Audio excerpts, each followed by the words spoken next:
Majelis Pelancaran MITV PSS SK Muka telah berlangsung dengan meriah di Sekolah Kebangsaan Muka. Ini adalah sebagai satu usaha memperkasa budaya membaca dan literasi digital dalam kalangan warga sekolah.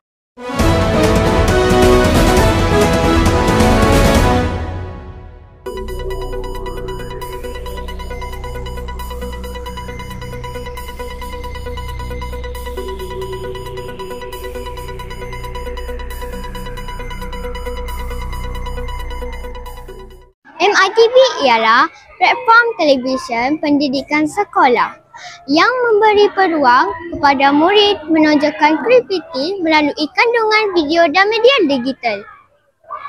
Sebentar tadi, kita telah menyaksikan Majelis Pelancaran MITV PSS SK Muka dan Nilam. Bersama saya ini ialah Guru Besar SK Muka. Cikgu, apakah bentuk sokongan yang telah diberi oleh pihak sekolah dalam menjayakan inisiatif MITV PSS ini?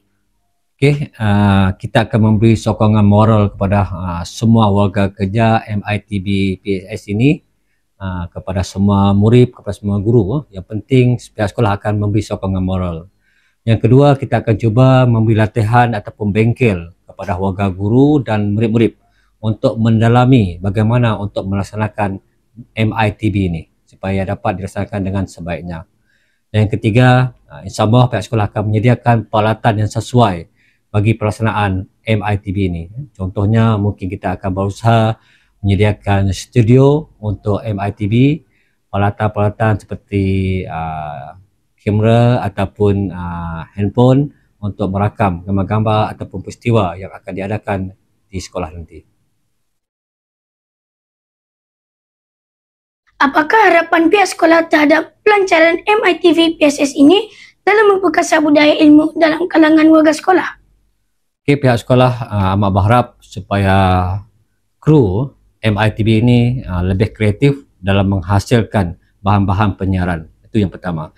Yang kedua, mempelbagaikan aktiviti yang akan disiarkan, aktiviti di peringkat sekolah ataupun di peringkat bahagian. Dan kalau boleh, kita tidak terikat dengan aktiviti di sekolah, mungkin ada ruang dan peluang untuk menemu ramah ataupun menyiarkan rakaman-rakaman berkaitan dengan aktiviti yang diajukan oleh masyarakat di daerah Muka. MITV dari murid kepada murid untuk semua.